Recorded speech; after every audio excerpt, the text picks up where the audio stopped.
আসসালামু আলাইকুম রহমতুল্লাহ। কেমন আছেন সকলেই? আশা করি সকলেই ভালো আছেন। সরকারি বেসরকারি সকল চাকরিজীবীদের ছুটি নিয়ে একটি মহা সুখবর পেয়েছি আমরা গতকালকে জানতে পেরেছিলাম সরকারি অফিসের ছুটি 10 দিন, কিন্তু আজকে জানতে পারলাম বেসরকারি অফিসও ঈদুল আজহায় 10 দিন ছুটি। বিষয়টি জানার পরে বেসরকারি চাকরিজীবীরা হয়তো একটু হলেও খুশি হতে পেরেছেন।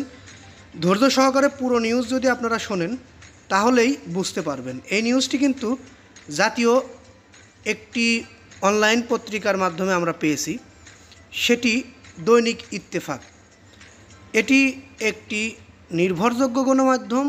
এখান থেকে যদি কোনো কিছু পাওয়া যায় সেটি কিন্তু ভুয়া হতে পারে না। এ কারণে বেসরকারি চাকরিজীবীরা যারা মনে করছেন এই নিউজটি হয়তো ভুয়া হতে পারে, কিন্তু না। আসন্ন ঈদুল আজহা উপলক্ষে টানা 10 দিনের ছুটি ঘোষণা দিয়েছেন অন্তর্বর্তীকালীন সরকার। আমরা প্রজ্ঞাপনের মাধ্যমে এ তথ্য জানতে পেরেছি। ঈদের ছুটির এই সময়ে সরকারি অফিসের পাশাপাশি বেসরকারিও বন্ধ থাকবে। অর্থাৎ বেসরকারি চাকরিজীবীরা টেনশন করছিলেন তাদের ছুটি কয়দিন হবে, বা এই ছুটি নিয়ে বেসরকারি চাকরিজীবীরাও একটি দাবি দাওয়া তুলে ধরেছেন। আমরা দেখেছি গণমাধ্যমে অনেক সাক্ষাৎকার। বেসরকারি চাকরিজীবী ওয়ার্কার যারা রয়েছে তারা বিভিন্ন গণমাধ্যমে যে সাক্ষাৎকার দিয়েছে সেখানে বলা হয়েছিল সরকারি ছুটির সাথে তাল মিলিয়ে বেসরকারি ছুটিও 10 দিন করার দাবি জানাচ্ছি। সেই দাবি হয়তো সরকারের পক্ষ থেকেই মেনে নিয়েছে, অথবা সরকার বিষয়টি অনুধাবন করেছে। আমরা সেই বিষয়ের আজকে ফলাফল পেয়ে গেলাম। প্রজ্ঞাপনে আরও বলা হয়েছিল ছুটিকালীন সময়ে সকল সরকারি, আধা সরকারি, স্বায়ত্তশাসিত, আধা স্বায়ত্তশাসিত এবং বেসরকারি অফিস বন্ধ থাকবে।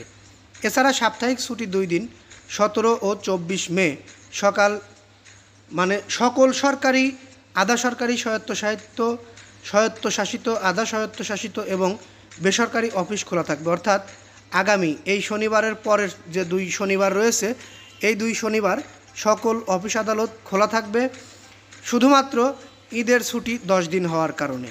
আপনারা এই ঈদের ছুটি 10 দিন পেয়ে সরকারি চাকরিজীবীরা যদি নিউজটি দেখে থাকেন কতটা খুশি হয়েছেন কমেন্টে জানিয়ে যাবেন। বেসরকারি চাকরিজীবীরা যে খুশি হয়েছেন এটা আমরা অনুধাবন করতে পারছি এবং জানি, কারণ আমরা কোনোদিনও দেখিনি বেসরকারি চাকরিজীবীদের ছুটি সরকারি চাকরিজীবীদের ছুটির সঙ্গে তাল মিলিয়ে দেওয়া হয়েছে।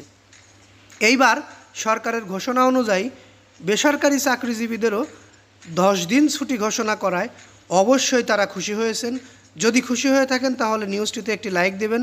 পরবর্তী নিউজ পেতে অবশ্যই আমাদের চ্যানেলটি সাবস্ক্রাইব করে বেল বাটন অন করে পাশে থাকবেন। এই বলে আমি এখান থেকে বিদায় নিচ্ছি। আসসালামু আলাইকুম।